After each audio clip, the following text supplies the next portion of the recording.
Okay, guys, as promised, here are the last two rules that you'll need to know as far as how do we make fractions into decimals, or decimals into fractions, fractions to percents, decimals to fractions. So we talked about the first four today in class, but here are the last two. Number 5 is how we go from a fraction to a decimal. And so there's two ways that we can do this, and both will come in handy moving forward.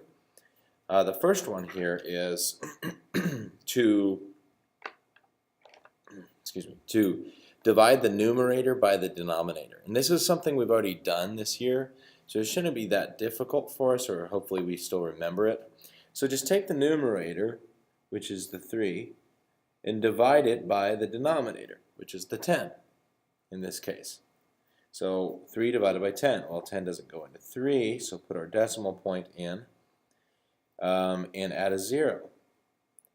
10 goes into 30 3 times, which is 30, and we have a remainder of 0. So the answer then is 0.3. And there we go. We have our decimal.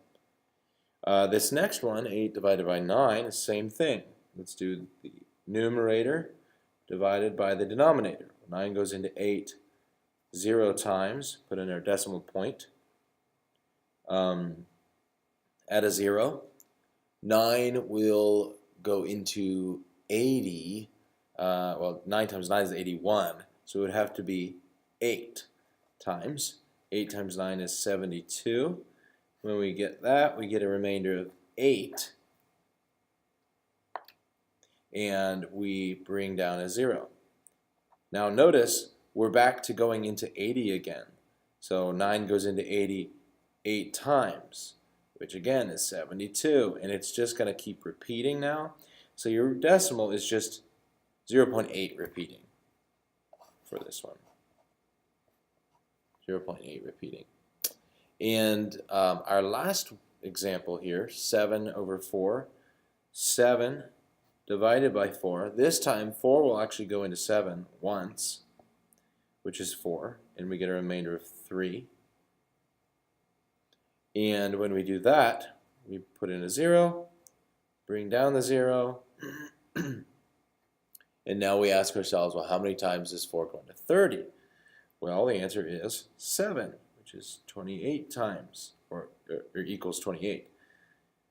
Our remainder is 2.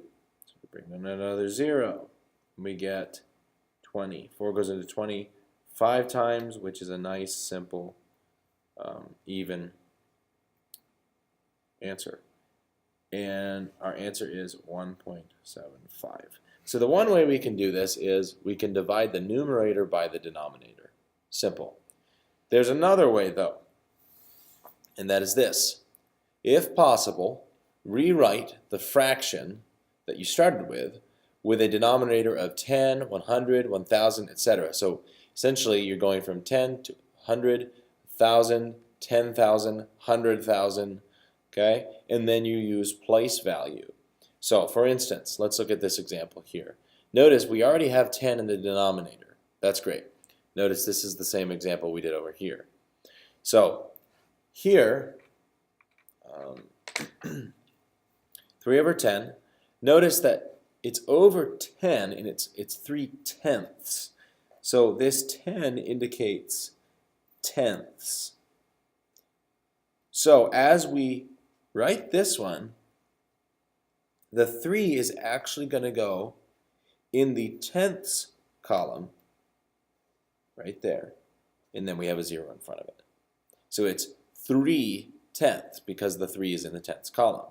3/10. All right. This second one, though, is a little bit different. Notice we don't have a 10 or 100 or 1,000 or a number like that in place of the denominator, but we do have 4. So what we need to do is, can we get from 4 in the denominator to 10 or 100 or 1,000? Well, we can't get to 10, but we can get to 100. So if we multiply the 4 by 25 and do the same thing on the top, then what we have is 7 times 25 is 175, over 4 times 25 is 100. Now we have a 100 in the denominator. So what this indicates is the hundredths place. 175 hundredths. So as we write this as a decimal, notice we write it so that the 75 or 175 ends in the hundredths place, which leaves the 1 out in front of the decimal point. So notice this is the ones place, tenths place, hundredths place. So we want to put 175 in the decimal, and we want it to end in the hundredths column. Now this last example here is an example of why we have two different ways we could do this. Because 8 over 9, which you'll notice is the same as the second example from the first method, there's really no way we can get from 9 to one of these numbers, 10, 100, 1,000, 10,000, 100,000. And therefore, our only option for this one is we actually just have to divide it. So 8 divided by 9. So what you'll notice is there are some problems where you can get to a 10 or 100 or 1,000, etc. in the denominator and then use place value to write the decimal. But this one here, we can't do that, so we have to divide. So that's why we have two different methods.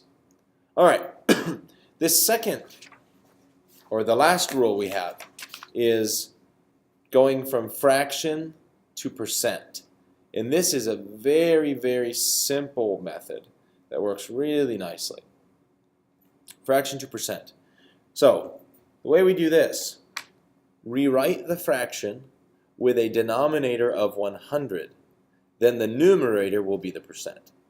So remember, we talked about in class that a percent, so if we say like 30%, that's just 30 over 100 because it's 30 out of 100. So as we do this problem, and I'll just cross that out, as we do this problem here, 2 over 5, if we can just get the denominator to be 100, then the top number will be the percent. So 5 times 20, 2 times 20 is 40, over 5 times 20 is 100. Now this 40 is the percent. And there's our answer. So if we can get the fraction to be over 100, then the numerator itself will be the percent we're looking for. This second one here, notice we can get 25 to 100. 25 times 4, so we'll do the top as well. 3 times 4 is 12. 25 times 4 is 100. Therefore, the 12 is that percent. Okay, so it's really simple. Get it to be over 100, and then it should work out. This last one here, 7 tenths. Well, 10 times 10 is 100, so we'll do 10 times 7 as well. 70 over 100, 70 is the percent. Now, there are times when this also doesn't work very well, so there's another option. Second, divide the numerator by the denominator to make a decimal, and then this should say, then move the decimal point 2 places to the right to make the percent. So we're going through decimals to get to percent. Now the reason we're doing this is because sometimes you'll have ones that don't work in this method. For instance, 4 over 9, again, you can't get 9 to be 100. 9 times nothing will be 100. So you can't use the first method for this example, 4 over 9. So let's look at this. If we do this first example, which is the same as this one over here, 2/5, we start by dividing. 2 divided by 5, well, 5 doesn't go into 0. I'm sorry, 5 doesn't go into 2. And then 5 goes into 20 4 times. So now we have a decimal, 0.4. So what we're going to do is we're going to take that decimal, and now we're going to move excuse me, now we're going to move the decimal point 2 places to the right. 1, 2. We're going to fill this in with a 0, so this will be 40%. Okay, so again, divide the top by the bottom, numerator by the denominator, get your decimal, and then move the decimal point 2 places to the right to make the percent. Okay, down here, this one, 4 divided by 9. Well, 9 won't go into 4, but I think it will go into 40. 9 times 5 is 45, so then we'll try 9 times 4, which is 36. So 9 times 4, that's 36. And we get a remainder of 4. And then we'll bring down a 0 and can, again, notice 9 into 40 again is 4 times. And then it'll keep repeating. So this decimal would be 0.4444 on and on and on. So what we'll do is we'll take this, move the decimal point, and our answer would be 44.4 repeating percent. But typically we'll have us round here, so we could round this and just make it 44% instead. So the goal is, or the idea is, divide the numerator, where am I at? Right here. Divide the numerator by the denominator, get your decimal, move your decimal point 2 places to the right. So the nice thing about all of these, all 6 rules that we went over, is you can use all of them at any time to get to what you want. So if I want to go from a fraction to a percent, like we just did, I could do that. So that's one option. Or I could do fraction to a decimal, then to a percent, right? So it works really nicely. I can go between all 3 at any time if I need to. So be creative with it. Make sure you check on your homework when it's posted, and use this video for help.